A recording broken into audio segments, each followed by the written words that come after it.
NTV Urdu studio کے معزز ناظرین السلام علیکم۔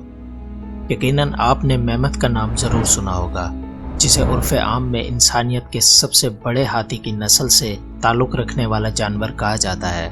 ایک محتاط اندازے کے مطابق میمت 4500 قبل مسیح میں ناپید ہو گئے، جس کی کئی وجوہات بتائی جاتی ہیں۔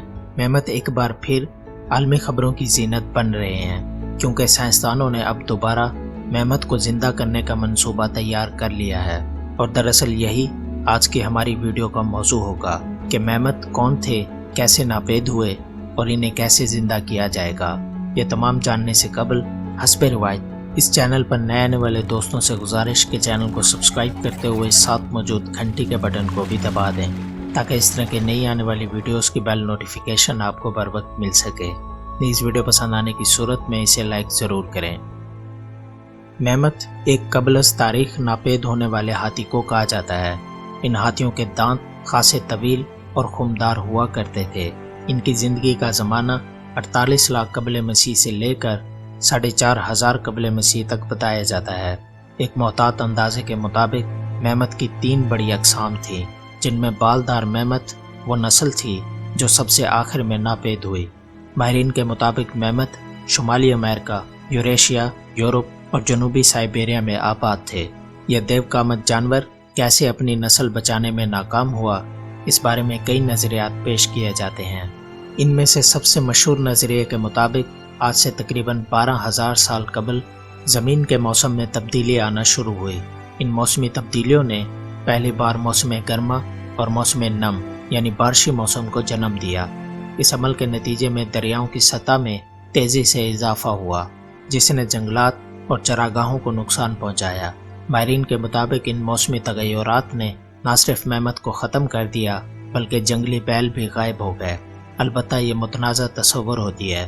کچھ ماہرین کے مطابق میمت کے ناپید ہونے کی وجہ کوئی مہلک بیماری تھی، جس کا میمت شکار ہو گئے، جبکہ چند ماہرین کے مطابق میمت کے ناپید ہونے کی وجہ انسانوں کا ان کا شکار کرنا تھا۔ البتہ ان تمام مفروضات پر ہی اعتراضات کیے جا سکتے ہیں۔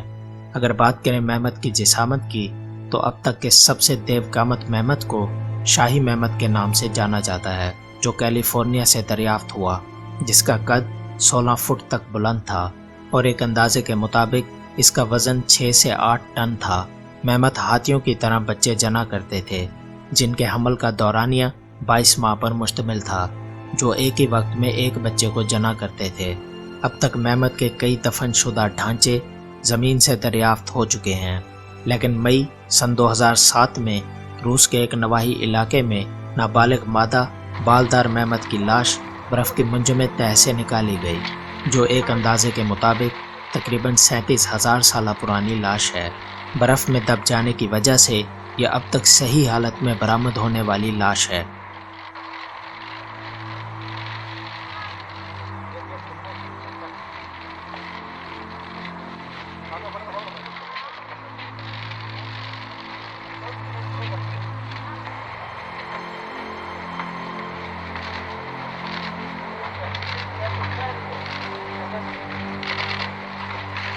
جس سے سائنسدانوں نے DNA حاصل کر لیا ہے۔ اب سائنسدان کلوسل نامی بائیو ٹیکنالوجی کی مدد سے میمت کی کلوننگ کر رہے ہیں۔ اس منصوبے کے پہلے حصے میں سائنسدان کلوننگ کی مدد سے آدھا ہاتھی اور آدھا میمت جانور تخلیق کریں گے۔ اس آدھے ہاتھی اور آدھے میمت میں اسٹیم سیل کی مدد سے ایک بیضہ تیار کیا جائے گا۔ پھر ایشیائی ہاتھی کی مادہ کے جسم سے نیوکلیس خلیہ نکال کر میمت کے DNA والا بیضہ داخل کر کے ایشیائی مادہ کو حاملہ کیا جائے گا۔ اس تمام کلوننگ کے عمل میں $1.5 کروڑ کا خرچہ آئے گا، جو جمع ہو چکا ہے۔